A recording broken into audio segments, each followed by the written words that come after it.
जगद्गुरु अजोऽपि सन्नव्ययात्मा भूतानामीश्वरोऽपि सन् प्रकृतिं स्वामधिष्ठाय सम्भवाम्यात्ममायया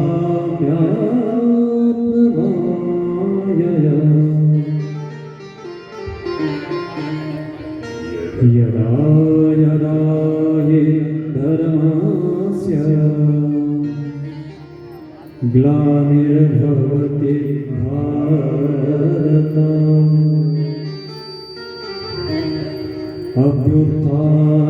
अभ्युत्थानमधर्मस्य तदात्मानं सृजाम्यहम् परित्राणाय साधूनां विनाशाय च दुष्कृतां धर्म संस्थापनार्थाय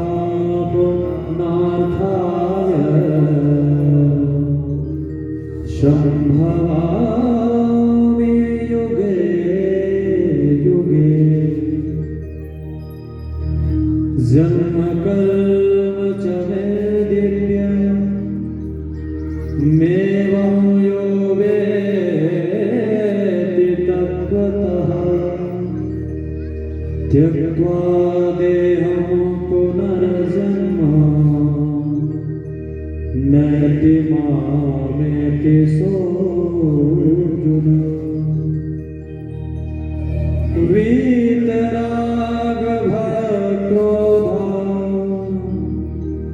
मन्मया मामुपाश्रितः बहवो ज्ञानतपसा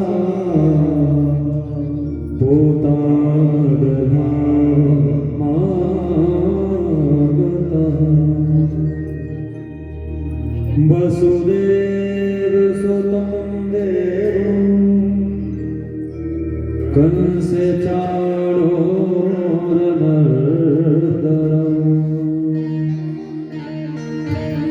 देवकी परमानन्दं कृष्णं वन्दे जगद्गुरु जय राधा माधव जय हो कुंज बिहारी जय राधा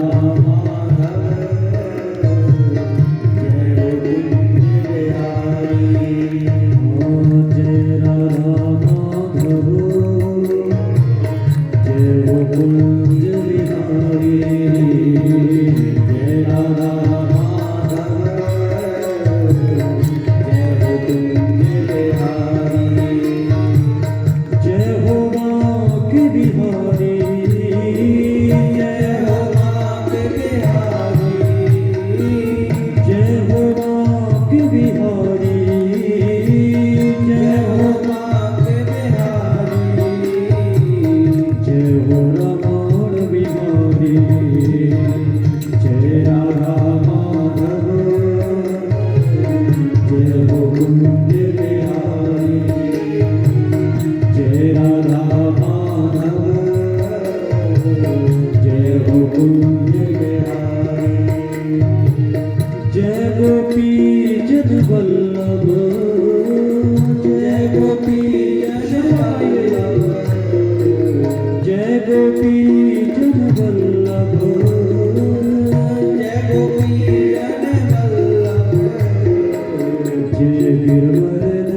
तो अब आप लोग चतुर नाम बहु एक, इनके पद बंदन किए, ना सही विघ्न अनेक, ना सही विघ्न अनेक।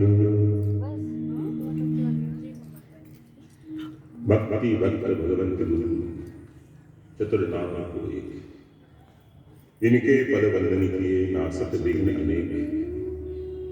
अनेकों विघ्नों को नष्ट करने वाले इच्छा भक्ति भक्त भगवंत गुरु।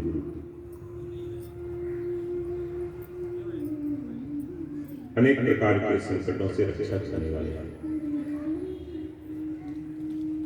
भगवान को सबसे प्रिय है सरल, निष्कपट,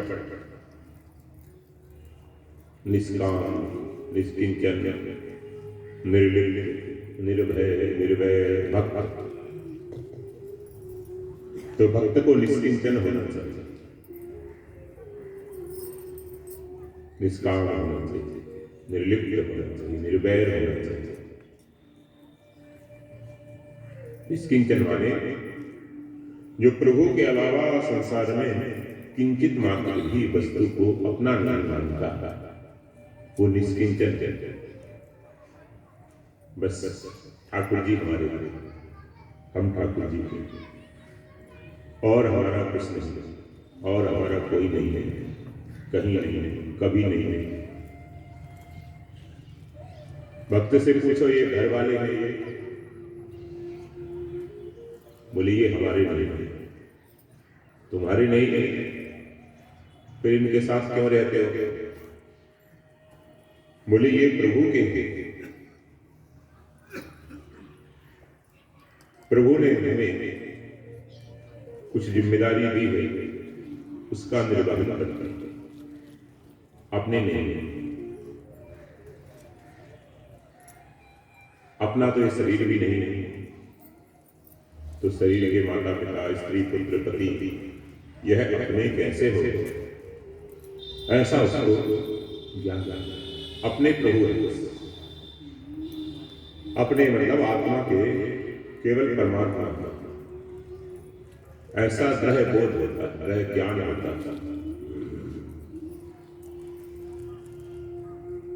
आत्मा का संबंध केवल और केवल केवल परमात्मा से और किसी से नहीं। और सब तो ऋणानुबंधी है, कर्जदार है, कर्ज लेने के लिए आया। भक्त का एकमात्र संबंध प्रभु से होता है और किसी से नहीं। तो ऐसा निष्किंचन जो कुछ भी संग्रह नहीं करता, किसी को अपना नहीं मानता, ऐसा निष्किंचन भगवान निष्किंचन स्वयं सस्वत निष्किंचन जन प्रिय। भगवान कहते हैं रुक्मणी हम सदा से निष्किंचन है, हमारे पास कुछ नहीं, और निष्किंचन भक्त ही हमें प्यारे अच्छे से, भोगी और संग्रही नहीं। भोग और संग्रह ये दो वृत्ति ऐसी हैं जीव को टेंशन ही देती है। जितना भोगी व्यक्ति होगा, विषयी होगा, आसक्त होगा, ऐसो आराम में डूबा होगा, और जितना संग्रह करने वाला होगा, अपने स्वार्थ के लिए संग्रह करने वाला, कृपण, ऐसे व्यक्ति हमेशा दुखी रहते। लगता तो है मन में ऐसा वहम है कि भोगों से सुख मिलेगा, कुछ संग्रह करेंगे, संचित करेंगे, कुछ डिपॉजिट करेंगे, इससे हमको सुख मिलेगा, ऐसा लगता है। लेकिन ये धारणा झूठी थी, अनुभव इससे उल्टा हुआ। ये जितने भी विषय हो गए यही दुख के कारण है। भगवान कहते हैं ये ही संस्पर्श जा होगा दुख योनय एवते आद्यन्तवन्तः कौन्तेय न तेषु रमते बुधा। भगवान कहते हैं जितने भी शब्द स्पर्श रूप रस गंध के भोग हैं ये दुख की योनि ही, दुख योनि है, दुख योनि है। दुख की योनि मतलब दुख यहीं से पैदा होता है, उत्पत्ति स्थान। दुखों का जो प्रोडक्ट होता है, दुखों का निर्माण होता है, वो भोगों से सबसे कहा स्पर्श का सुख। तो भक्त संसार का सुख नहीं लेते, संसार के सुखों से कोसों दूर देते हैं। भक्त कहते हैं कि संसार का सुख दिखाना ही नहीं, संसार सुख जनी दिखावे दे, संसार सुख मत दिखा, क्योंकि संसार के सुख है वो सबके सब दुख में बदलने वाले परिणाम उनका दुख। यही संस्पर्श जा होगा दुख योने बस ओनली दुखी दिखे। और आद्यंतवंता कौन थे? आदि अंत वाले मतलब कोई भी सुख परमानेंट नहीं है, क्षणिक नहीं, टेम्परेरी, परमानेंट नहीं है। कोई भी सुख परमानेंट नहीं। जो विरक्ति का सुख है, भक्ति का सुख है, ये तो स्थायी है, परमानेंट है। लेकिन संसार के सुख परमानेंट है।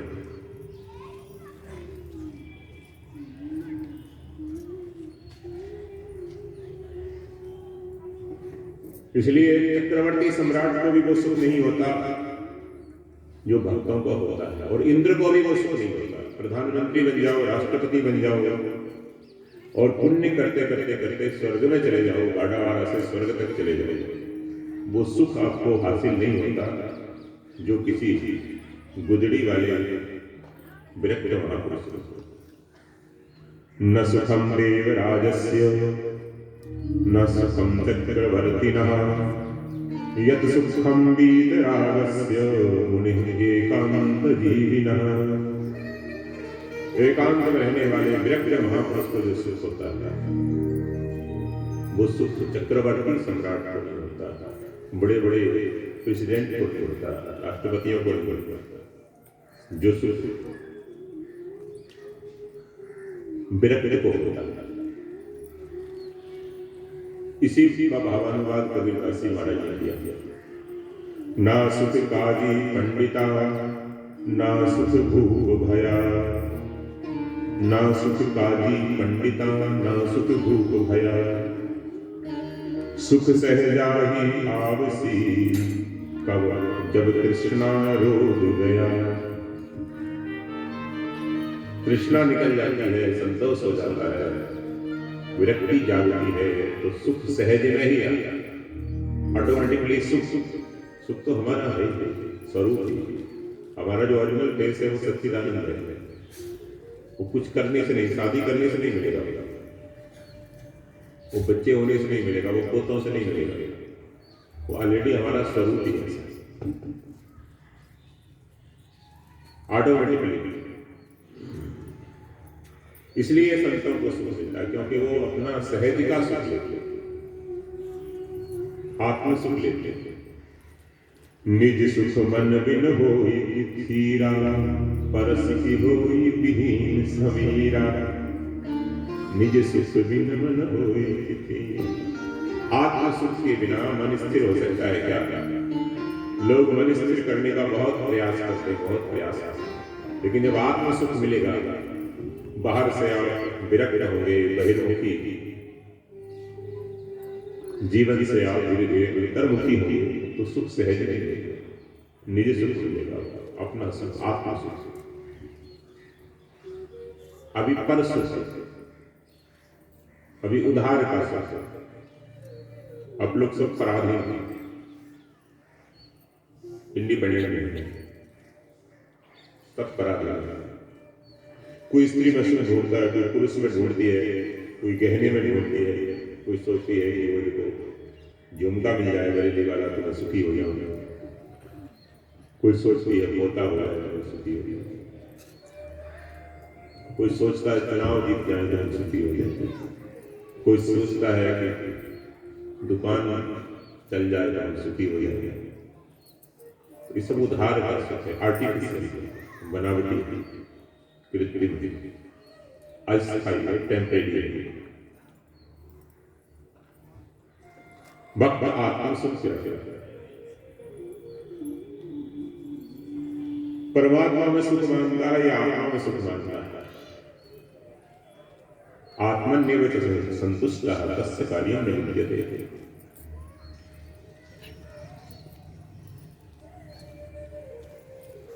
तो ऐसे भगवान के बहुत बड़े बड़े भक्त हो गए, बहुत बड़े बड़े महापुरुष हो गए हैं जो भगवान का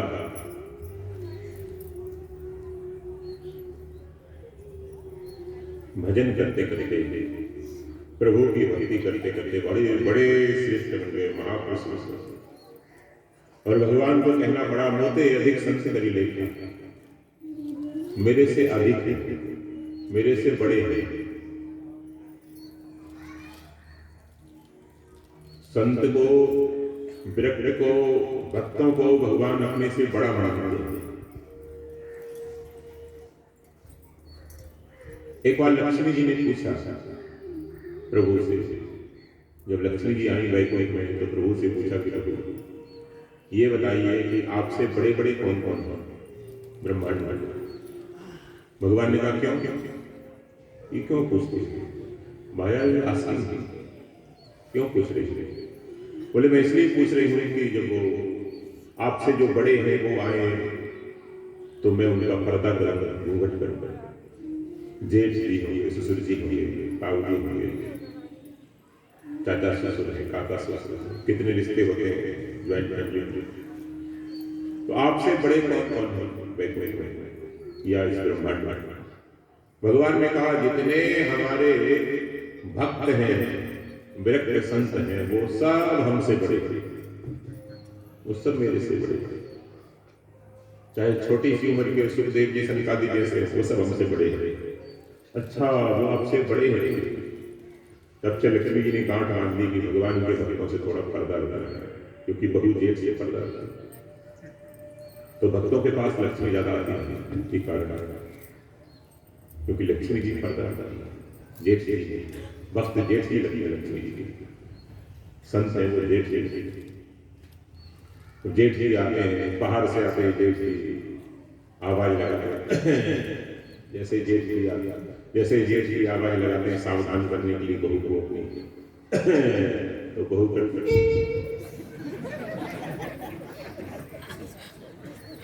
जैसे जेठ जी बहू कर तुरंत पर्दा कर करते हो ना जेठ जी। तो भक्त जितने हैं वो सब लक्ष्मी जी के जेठ हैं। तो जेठ के पास लक्ष्मी बहुत ज्यादा नहीं, इसलिए जेठ लोग बेचारे करीब रहते हैं बाहरी भौतिक रूप से। वैसे तो बड़े अमीर, वैसे तो बहुत अमीर है। भगवान पीछे कहते हैं कि भूखे ना रहना, गिरहे गांठ बांधे नहीं, जब देवे तब खाए, नारायण पीछे फिरे मत भूखे रह जाए, नारायण पीछे, भगवान पीछे फिरे कि भूखे ना रह जाए। रोटी लेकर ठाकुर जी पीछे खा कि मेरे, जैसे माँ बच्चे के पीछे फिरती है, बेटा थोड़ा सा, बेटा थोड़ी मिठाई खा ले, बेटा दूध पी ले थोड़ा, एक दूध, एक गिलास दूध लेकर, ब्रेड लेकर उसके पीछे भागती। ऐसे ही भगवान भक्तों के पीछे भागते, कुछ खा ले, कुछ खा ले। माँ की तरह नहीं, सेवक की तरह, नौकर की तरह, नौकर की तरह भगवान जिनकी सेवा करते हैं। ऐसे एक स्वनाम धन्य महापुरुष हो गए श्री एकनाथ जी महाराज, महाराष्ट्र की पावन धरती पर 15वीं शताब्दी में पैठण नामक एक स्थान है, महाराष्ट्र कर्नाटक की लगभग सीमा में। हम गए थे पंढरपुर, आप जाते हैं पंढरपुर से आगे इनके दादा बड़े भक्त थे। देखो पहले दादा दादी संस्कार डालते थे बच्चों में, कहानियां सुनाते थे, दादियां कहानी सुनाती थी। आजकल की दादियां तो टीवी खोल के बैठ जाते हैं, बच्चों को ध्रुव की कहानी सुनाती, प्रहलाद की सुनाती। बच्चे मोबाइल लेकर बैठ जाते हैं, दादियां टीवी खोल के बैठ जाती हैं, या फोन लेकर माइके में बैठ जाते हैं, माइके में उनकी लाइन चालू कर देती है।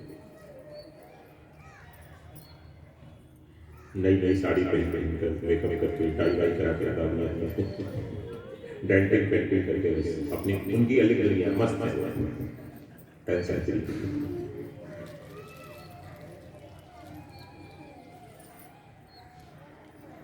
तो दादा दादी भक्त होते हैं तो बच्चों पर बड़ा असर पड़ता है, बेटे के बेटों पर, बेटी के बेटों पर उनका असर दादा दादी का अथवा नाना नानी का पड़ता है। दौहित्र हो या पौत्र हो, दौहित्री हो पौत्री हो, उनका असर पड़ता है।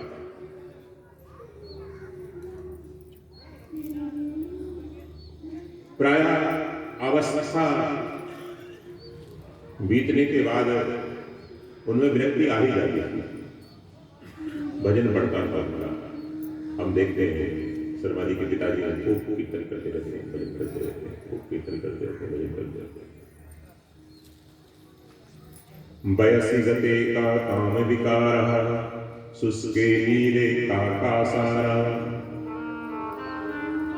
नष्टे द्रव्ये का परिवार, भज गोविंदम भज गोविंदम गोविंदम भज गोविंदम। बयसी गते का काम विकार, आयु नष्ट होने पे काम। तो दादा दादी का असर पड़ा। देखो 3-4 पीढ़ी की भक्ति होगी तो कोई महान आत्मा आपके घर में आ जाएगी। आज से ही प्लेटफॉर्म बनाएंगे, आज से ही आप लोग तैयारी करेंगे तो तीसरी चौथी पीढ़ी में कोई महान जीवात्मा आ जाएगी जो आपके 7 पीढ़ियों का उद्धार कर देंगे, 21 का करेंगे। अगर आज से ही आप तैयारी करोगे तो तीसरी चौथी जनरेशन में हो सकता है। और आप तैयारी नहीं करोगे तो फिर ऐसे ही इससे और भी गिरे हुए आएंगे। अभी 3rd क्लास के बच्चे आ रहे हैं, जो सबसे छठी हुई जीवात्माएं हैं ना, वो गड़बड़ बना रहे हैं, मतलब संसार में आ गए। सबसे छठा हुआ हमारे यहाँ सेव होते हैं, 1 नंबर के सेव बाहर जाते हैं विदेश से, 2 नंबर के दिल्ली मुंबई कोलकाता चंडीगढ़, 3 नंबर के और दूसरी जगह जाते हैं, पंजाब जाते हैं। यहाँ आता वो 4 नंबर का आता है, आपके यहाँ जो आता है 4 नंबर का सेव। हम जब आए तो संतों ने 1 पेटी सेव लेके आते हैं, और यहाँ भी सेव लेके आए लोग तो उसके सामने पिल्ला जैसा चलता है, बिल्कुल कटी पतंग जैसा चलता है। हमारे सेव से बड़ा मस्त। तो 4 नंबर का यहाँ। तो ऐसे ही आजकल जो जीवात्मा आ रही है वो 4थे, 5वें, 6वें नंबर के सबसे निकम्बी आ रही है। आज के ग्रस्त में जो जीवात्मा आ रही है बहुत भक्ति ही, संस्कार ही, कोई उनका बैकग्राउंड नहीं है पहले का। आप थोड़ा ठोक पीट के संस्कार दे सकते हो, दे दो, अदरवाइज उनका पहले की कोई तैयारी नहीं है, उनका कोई पूर्व जन्मों का कोई ऐसा भक्ति वाला बैकग्राउंड है नहीं, और आप भी नहीं देना चाहते तो पहले से भी नहीं, तो बिल्कुल एकदम पप्पू रह जाते हैं, एकदम बिल्कुल कोई काम के नहीं, निकट थोड़े बड़े होते हैं नशा करना सीख जाते हैं, थोड़े और बड़े होते हैं गाना सीख जाते हैं, लाइट सेट करना सीख जाते हैं, और बड़े बड़े। तो आपका त्याग होगा 2-3 पीढ़ी का त्याग आएगा, 3-4 पीढ़ियों का जब त्याग आता है, भक्ति होती है, आप विषयों को, भोगों से थोड़ा सा दूरी बनाकर रखें, थोड़ा सेक्रीफाइस करके, तब जाकर कोई महापुरुषों की आत्मा अच्छी आत्मा आ सकती। अदरवाइज आप आशा मत करो कि आपके बच्चे अच्छे होंगे, आपके पोते अच्छे होंगे। आपको ये आशा करना बेईमानी है, इसको हरामखोरी कहते हैं, वक्त में चाहते हैं। बिना त्याग किए, बिना कुछ कल्टीवेट किए, बिना कुछ सेक्रीफाई किए आप चाहते हो कि अच्छी दी बात का ग्रेट से होता है। ग्रेट मैन ग्रेट लेडी बने हमारे बच्चे, ये इम्पॉसिबल, ये केवल नर्मदा स्नान से संभव नहीं है, ये केवल परिक्रमा से संभव नहीं है, ये केवल थोड़ा बहुत अन्नदान करने से संभव नहीं है। इसके लिए बहुत बड़ा आपको त्याग करना है, अपने सुखों का त्याग करना है, ठाकुर जी की तरफ मुड़ना पड़ेगा। आप सोचते हो पेंशन लेते रहे, पेंशन भी रहे, आराम से रहे, कोई काम ऐसे जीवन पास होता है। क्या हाल है भैया? बोले बस कट रही है, बस कट रही है, टाइम पास हो रहा है इस तरह। तो एक नाथ जी महाराज के दादाजी बड़ी भक्ति थे। गंडमूल नक्षत्र में इनका प्राकट्य हुआ और प्राकट्य होते ही माता पिता चले गए। यह ख्याति हो गई कि ये बालक असुर हो, जैसे तुलसीदास जी महाराज का जीवन आप लोग देखते हैं, कुछ इस तरह से ही एक नाथ जी का।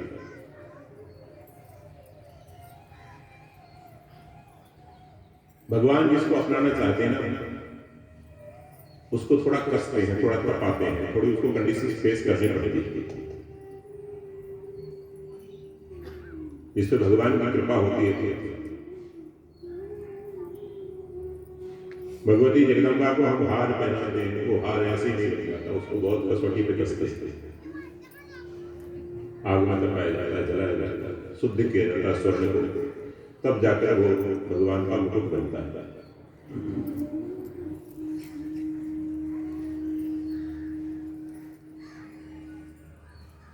आप गाड़ा वाड़ा का मुकुट बनना चाहते थे, भक्तों का मुकुट बनना चाहता है, और बिना तपे थोड़ी सी भी प्रतिकूलता में हम रोने लगते हैं। हमारा स्वभाव बड़ा बिगाड़ दिया है। ये हमारी बहन बेटियां हैं, हमारी बेटियां हैं, सब आप लोगों की बहू है, सब मेरी बेटियां हैं। 3.5 अरब बेटियां मेरे हो गए, 3.5 अरब तक बेटे हैं। अभी 20-25 लाख मरे हैं कोरोना में, और लगभग 1 करोड़ पैदा भी हो रहे हैं, 1-1.5 करोड़ चलता रहता है। तो मेरी जो बेटियां हैं वो क्या करती हैं, थोड़ा सा भी कुछ हुआ ससुराल में तुरंत माई के शिकायत करने लगती है, तुरंत रोने लगती है, कहाँ मेरे को गाड़ा वाला भेज दिया, इनके बीच में कहाँ भेज दिया। इतनी सारी कंप्लेंट होती है, सहनशीलता का काम है। सास को छींक आ गई, तुरंत माँ को फोन डायल करके लगता है मेरी सास को कोरोना है।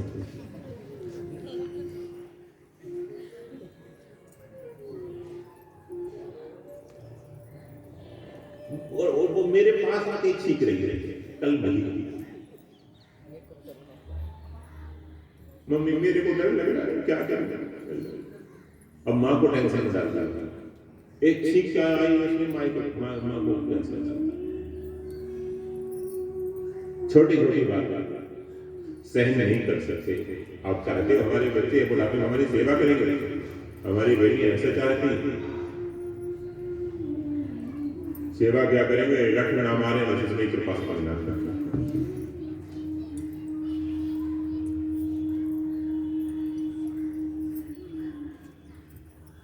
हमारी बड़ी लिखी बच्चियों को सोचते, प्रारब्ध के अनुसार सबको घर मिला है, बर मिला है, पत्नी मिली है, पति मिले हैं, बच्चे मिले हैं, प्रारब्ध के अनुसार। 2 बहनों का भी प्रारब्ध एक साथ है, 2 सगे भाइयों का भी भाग्य एक साथ है। पूर्व काल में जो कर्म कर रखे हैं उसी के अनुसार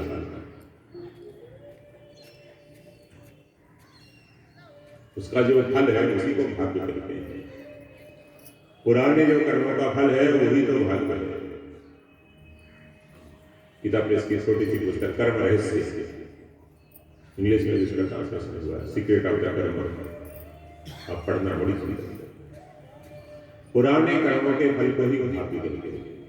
उर्दू में किस्मत कहते हैं, फारसी में मुकद्दर कहते हैं, अरबी में नसीब कहते हैं, इंग्लिश में लक कहते हैं, संस्कृत में प्रारब्ध कहते हैं। वो कोई और बनाने वाला नहीं है, विधाता बनाने वाला नहीं है। हाँ, मैनेजमेंट विधाता का, वो क्रिएशन आपकी थी, वो आपने बनाए हैं। अपने जो सुख दुख है वो सब आपने बनाए हैं, पहले आप होकर आए हैं। अब काटने में कांटे लगते हैं आपके हाथों कि कटीली झाड़ियां कैसे हुई, बबूल कैसे हुए, आम क्यों नहीं आए। अरे आप बबूल की फली डाला कर आपने आंगन में लगाई नहीं, तो बोया पेड़ बबूल का, तो आम कहां से खाए। तो हमारी क्रिएशन है। अब उसमें माँ को परेशान मत करो, सास को परेशान मत करो, बहू को परेशान मत करो, पत्नी को परेशान मत करो, घर वालों को परेशान मत करो। तो हमारी क्रिएशन है, उनको फेस करो, कंडीशन सारी नहीं होती। तो भगवान प्रतिकूलता भेजते हैं कृपा करने के लिए। बोलो भगवान, हमारे पीछे बोलो भगवान दुख भेजते हैं हमारे ऊपर कृपा करने के लिए, हमारे ऊपर कृपा करना। ये होमवर्क आपको दिया जाएगा। You are student, okay.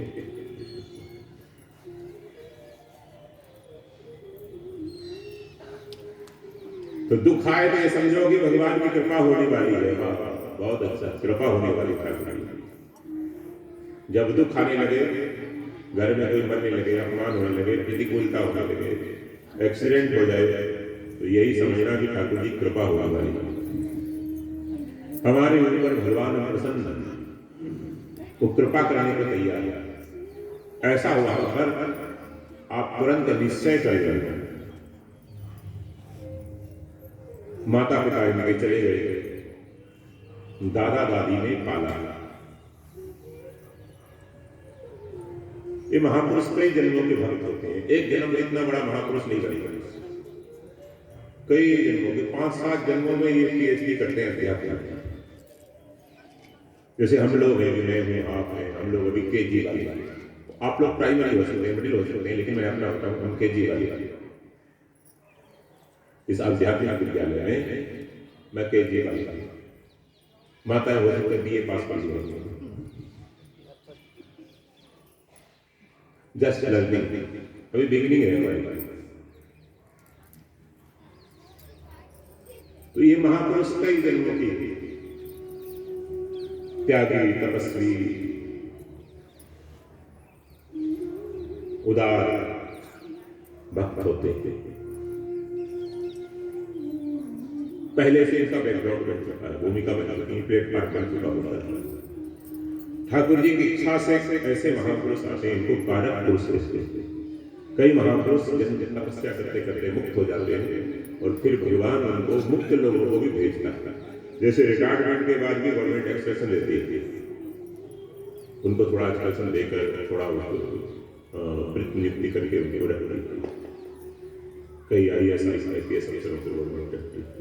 इनकी आवश्यकता ये अनुभवी है तो 2 साल एक्सटेंड कर देते हैं उनको। ऐसे ही ठाकुर जी उनको फिर से भेजते हैं, फिर से भेजकर भगवान को, क्योंकि नए लोगों को ट्रेनिंग देना है तो पुरानों को भेजा जाता है, कहां ध्यान देना।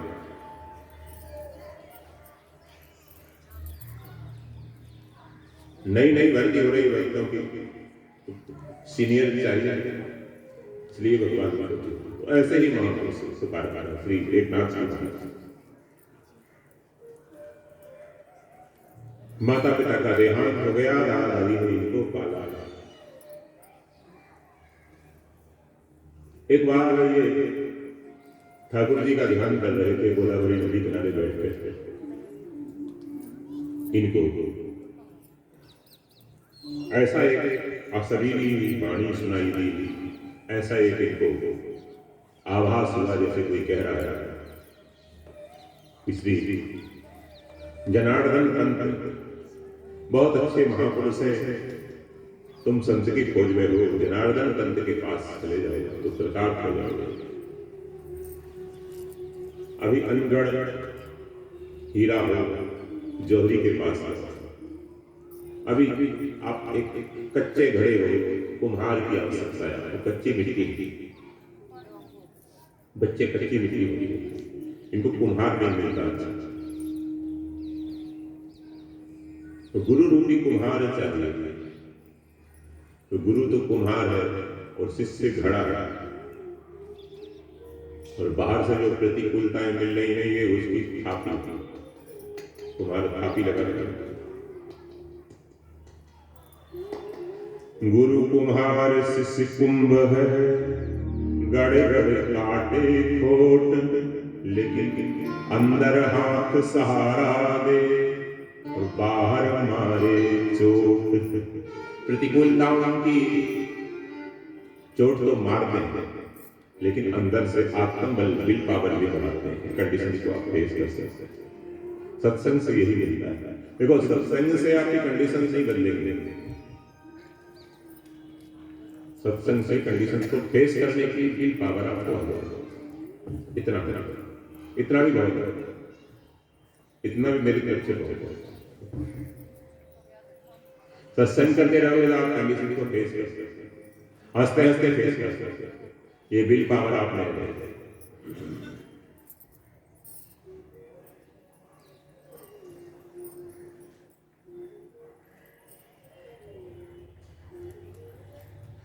जनार्दन पंत का नाम इनको सुनाई दिया। इन्होंने किसी से पूछा, भैया जनार्दन पंत कहाँ रहते हैं? बोले जनार्दन पंत तो यहाँ से काफी दूर रहते हैं, 3 दिन का रास्ता, पैदल चलना होता था सब।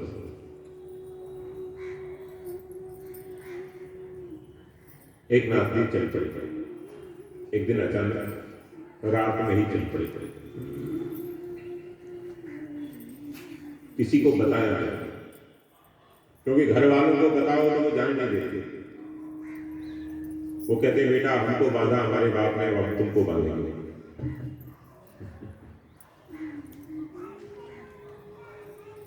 चलो हम गिरे तो गिरे, हम तो डूबेंगे सर, तुमको भी नहीं छोड़ेंगे।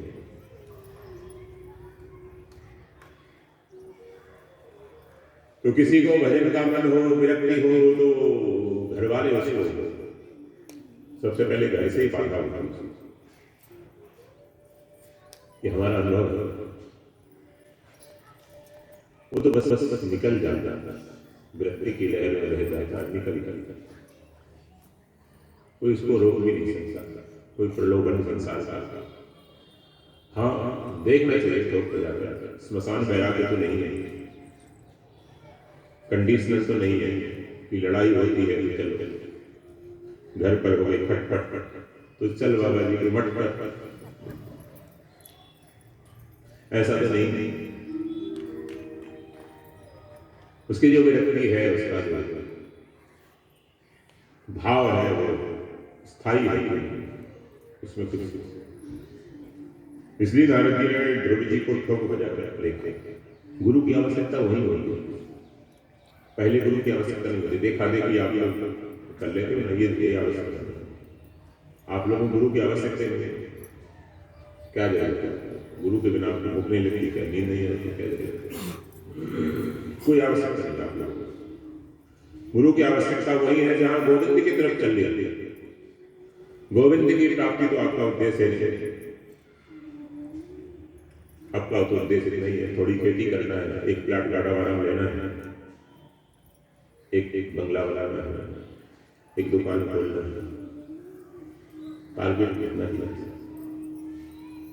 मियाँ की दौड़ बस तक है। गोविंद की तरफ जो चले, संसार से विरक्त होकर, वहां गुरु की आवश्यकता। ध्रुव जी को थी, प्रहलाद जी को थी, वहां आपको हमको नहीं, आप हमको देखा देखी करते, देखा देखा। आजकल तो गुरु जी कई तरह से बनाया जाता है। वो यहाँ देखा हमने राजस्थान में लोग बिजनेसमैन लोग देखते हैं कि ये बड़े ख्याति लग गुरु हैं जो इनसे बहुत बड़े उद्योगपति जुड़े हैं, हम भी जुड़ जाए थोड़ा बिजनेस हमारा भी। तो उस तक वो गुरु कोई काम नहीं। बहुत बड़े बड़े उद्योगपति आते हैं, थोड़ा हमें फायदा हो जाएगा, हमारा भी प्रोडक्ट थोड़ा हमारी मार्केटिंग बढ़ जाएगी, इस तरह से हो। तो भाव क्या है? एक नाथ जी महाराज निकल पड़े, रुक नहीं सकते। चैतन्य महाप्रभु निकल पड़े, रुक नहीं सकते। 5-6 वर्ष के अवस्था में निकल पड़े। दादी को बड़ी आसक्ति थी, दादी रोती थी, माझा एका कुठे गेला, माझा एका कुठे गेला, माझा एका कुठे गेला, मेरा एक नाथ कहाँ गया, मेरा एक नाथ कहाँ गया। ये दादियों को ज्यादा आसक्ति होती है। जब ये दादी बन जाती है, नानी बन जाती है, तो आसक्ति बढ़ती जाती है, बढ़ती जाती है। युवावस्था में थोड़ी सी डिटैचमेंट आ जाए, हमारा बुढ़ापे में तो ग्रस्त है, बहुत ज्यादा अंधकार, बहुत ज्यादा फंसते जाते हैं। बेटी की चिंता, पोते की चिंता, घर की चिंता, बहुत सारी चिंता है। लगता है कि सारा बड़ा बड़ा हमारे सिर पर लगा है, हमारी हम इधर उधर हो गए तो गिर जाएगा, इसलिए साथ सारा घर मेरे सिर पर लगा है, ऐसा लगता है दादियों को, दादा। एक पक्षी होता है टिटहरी कहते हैं उसको, या क्या बोलते हैं, वो टिटहरी पक्षी जो होता है वो ऊपर पैर करके सोता है, उल्टा सिर नीचे पैर। तो एक कवि ने पूछा, अरे भाई तू ऊपर पैर करके क्यों सोता, थोड़ा पैर नीचे कर ले, विश्राम मिल जाएगा। बोले हल्ला मत करना, चुप रहे, तेरे को पता नहीं ये आसमान गिरने वाला है, ये आसमान गिर जाएगा तो सारा गाड़ा गाड़ा दब जाएगा, मैं सबको बचाने के लिए ऊपर पैर करके सोता हूँ।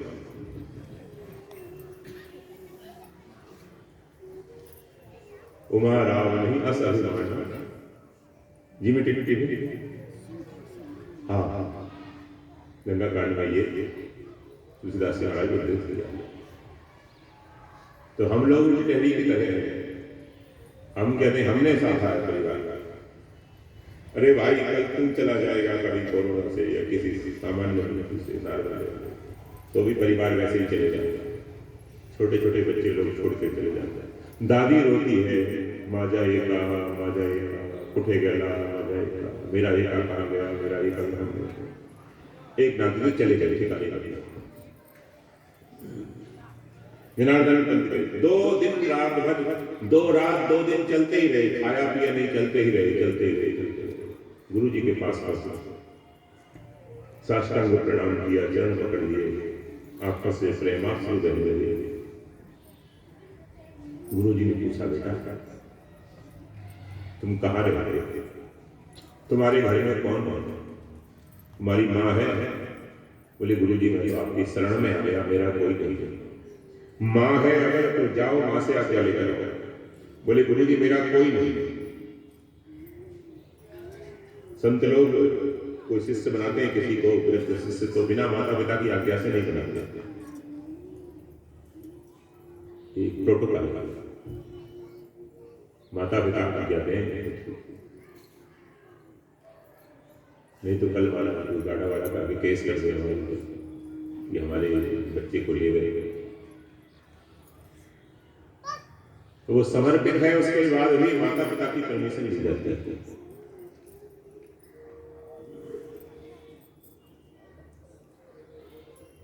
एक नाथ जी ने कहा कि मेरा, ये नहीं कहा कि दादा दादी है, ये कहा कि मेरा गुरु।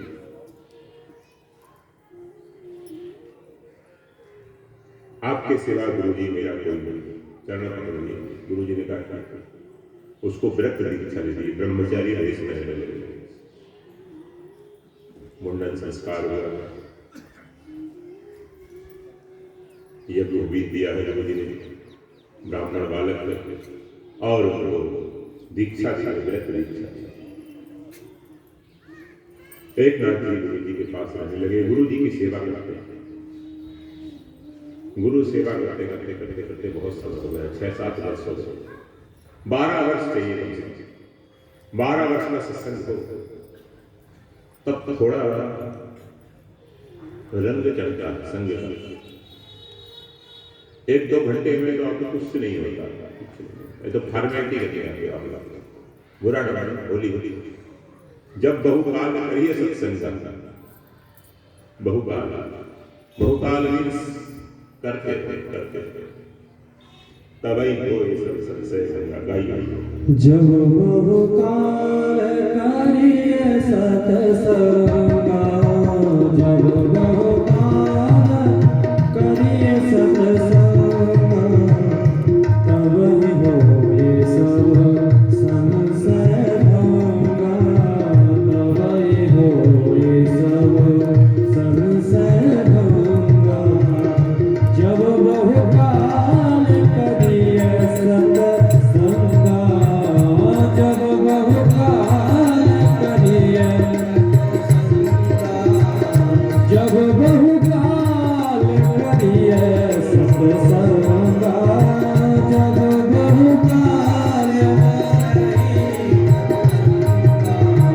तब ही होए सब संशय भंगा, तब ही होए सब संशय भंगा।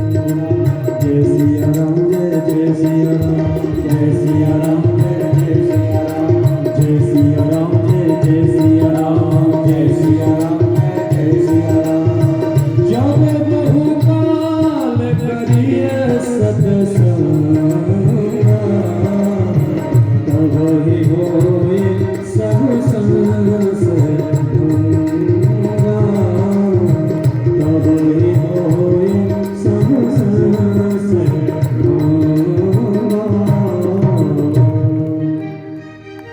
तो बहुकाल बहुत समय तक करते रहो। अरे जीवन अर्पण कर दो, पूरा जीवन।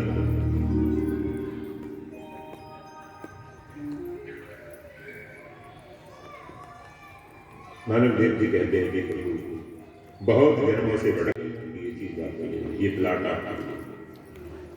ये जमीन गौशाला के लिए, ऐसे उदाहरण लोग लिख देते हैं।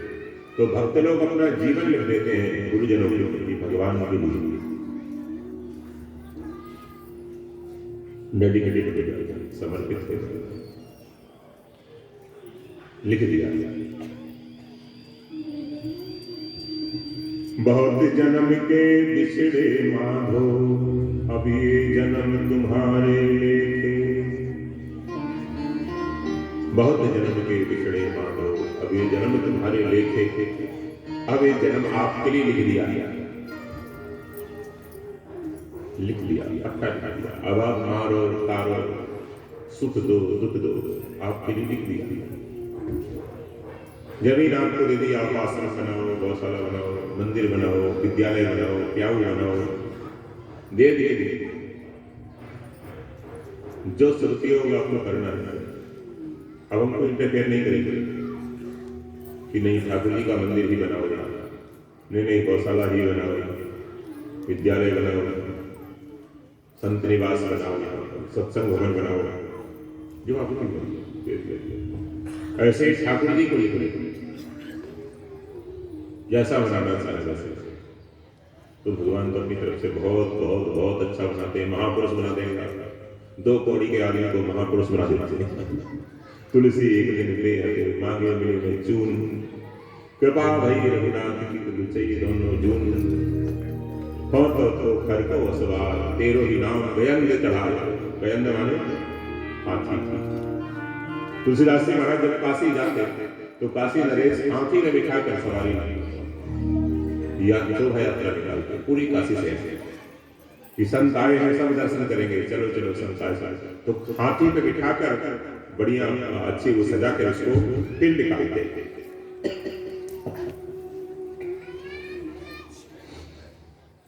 कहते मैं तो गधे की सवारी करने वाला था, तेरे नाम ने मेरे को हाथी और तो खर को असवार। खर माने तेरो ही नाम गयंद चढ़ाया, प्रभु तेरा नाम लिया है अगस्त से। तो समर्पित हो जाओगे तो भगवान ऐसा गढ़ेंगे तुम्हारे बाप दादे कभी नहीं कर पाएंगे ऐसा, जैसे ठाकुर जी गढ़ेंगे, जैसा संत गढ़ेंगे। महापुरुष हो जाओगे, महान नारी हो जाओगे, बल्ले बल्ले हो जाओगे। हमारे पंजाब में कहते हैं तो बल्ले बल्ले हो जाएगी और साटा गाड़ा बाड़ा थल्ले नीचे हो जाते। ऐसी प्रभु कृपा, लेकिन अपना अहंकार त्यागना पड़ता है, ईगोलेसनेस होना पड़ता है। बस ये तो करना पड़ेगा, स्वार्थ छोड़ना पड़ेगा, अहंकार छोड़ना पड़ेगा। किसी संत के पास जाओ, भगवान के चरणों में जाओ, या किसी से आप प्रेम करो, आपका कोई समझी है रिश्तेदार है, तो ये दो चीजें छोड़ दो, स्वार्थ और अहंकार, selfless and egolessness, they are two conditions. ये दो कंडीशन, सेल्फलेस एंड ईगोलेसनेस। आप स्वार्थ रखकर संबंध जोड़ते हो और अहंकार रखकर जोड़ते हो, तो फिर पक्के शिष्य नहीं बन पाते आप, अच्छे संबंधी नहीं बन पाते, अच्छे समझी नहीं बन पाते, अच्छे पुत्र नहीं बन पाते, अच्छे भाई नहीं बन पाते, अच्छी पत्नी नहीं बन पाते आप, ना आप अच्छी पत्नी बन पाते, ना आप अच्छी। अभी नहीं बेटा अभी फोटो बस हो गए बहुत अच्छी लग रही है, बहुत सब अच्छी लग रही है। अभी तो फोटो मैं खींच रहा हूँ।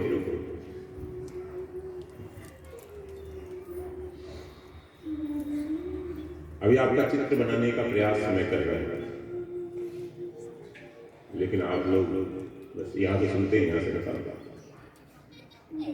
सोचता हूँ आपका चित्र अच्छा बना, अच्छी इमेज बना, बट आप तो ऐसे कहते हैं कंधा डालकर हो जाता, बैल को बार बार जुए में लगाते हैं किसान लोग, वो कंधा डालकर हो जाता। तो ऐसे आप लोग नौसिखिया पहले नटवार